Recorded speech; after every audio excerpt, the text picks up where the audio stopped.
दोस्तों, आज की बौद्ध कहानी है शंका समाधान। एक दिन की बात है। भगवान बुद्ध प्रातःकाल अपने प्रिय शिष्य आनंद के साथ भ्रमण को निकले थे। यही समय होता है जब गुरु शिष्य के साथ गूढ़ रहस्यों पर चर्चा के लिए गंभीर होते थे। आनंद अपनी जिज्ञासाएं शांत करने के लिए अपनी अनेक शंकाओं को तथागत बुद्ध के सम्मुख रखते और तथागत उन गूढ़ प्रश्नों का उत्तर बड़ी शांति और लग्न से दिया करते थे। दोनों का यह नित्य नियम था। अगर शिष्य के मन में शंकाएं उत्पन्न हो तो अपने बुद्धि कौशल से या गुरु के विचारों से उनका समाधान करना अत्यंत हितकर माना जाता है। ऐसा गौतम बुद्ध ने अपने शिष्यों से कहा था। मार्ग में चलते चलते आनंद ने प्रश्न किया, हे तथागत, मनुष्य को दुख क्यों सहन करना पड़ता है? सारा संसार दुखमय है तो क्यों है? हम तो आनंद की कामना करते हैं, परंतु उसके बदले दुख का सामना करना पड़ता है, ऐसा क्यों?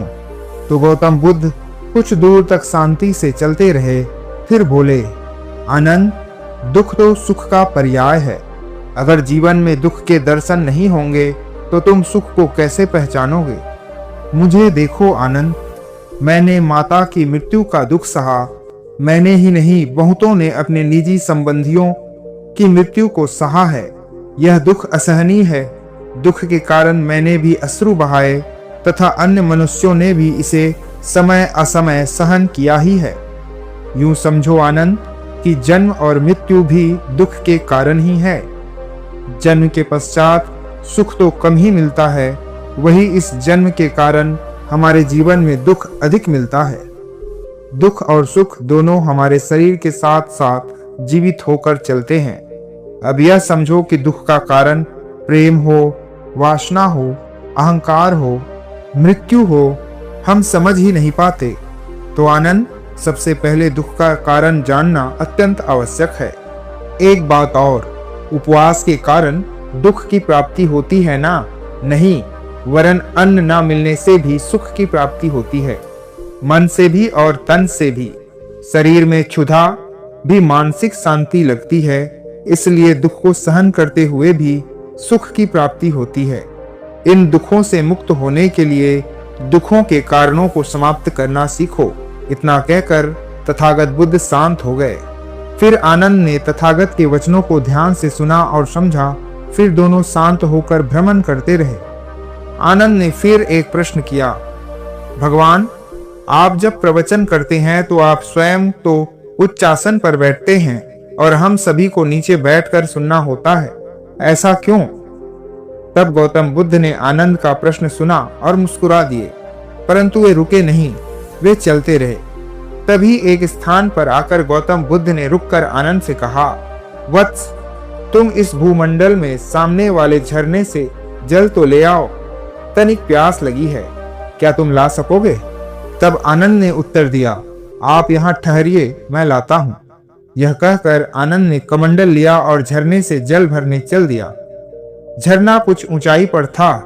प्रातः का समय था। शीतल निर्मल जल झरने से नीचे आ रहा था। झरने से टपकते जल की कुछ बूंदें मोती की तरह छोटे छोटे पौधों के पत्तों पर चमक रही थी। अजीब सी आभा वहां दिखाई दे रही थी जो मन को बांध रही थी। कुछ पलों तक आनंद इस आभा को निहारते रहे। कुछ पलों के बाद उन्हें स्मरण हुआ कि वे जल लेने आए हैं, इस आभा को देखने नहीं।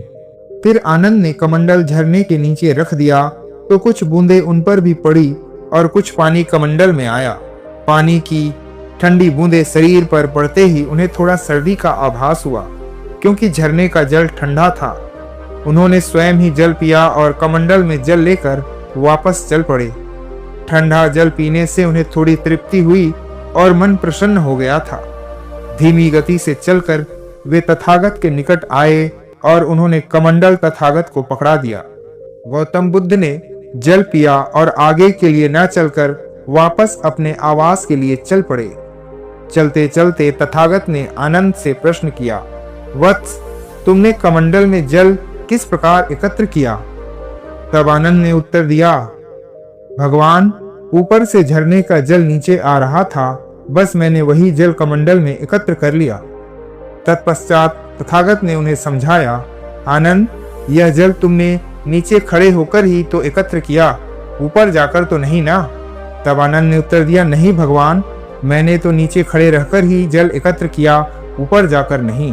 तब बुद्ध ने आनंद को समझाया, वत्स, इस झरने के जल की तरह ही ज्ञान का झरना ऊपर से नीचे की तरफ बहता है।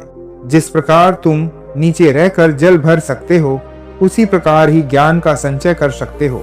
अगर तुम नीचे बैठकर नम्र बनकर शिक्षा ग्रहण करोगे तो सागर की तरह ज्ञान तुम्हारे अंतर में समाता जाएगा। आनंद, शिक्षा के संबंध में अहंकार को अपने पास मत फटकने देना। विनम्र बनकर गुरु से ज्ञान ग्रहण करो। अगर गुरु के आसन के नीचे बैठकर तुम ज्ञान प्राप्त कर सकते हो तो वह ज्ञान तुम्हारे जीवन का मार्गदर्शन करेगा। इसलिए वत्स, शिष्यों को सदा नीचे ही आसन ग्रहण करना होता है और गुरु उच्च आसन पर ही बैठता है।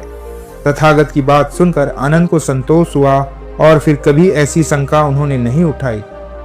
धन्यवाद। नमो बुद्धाय।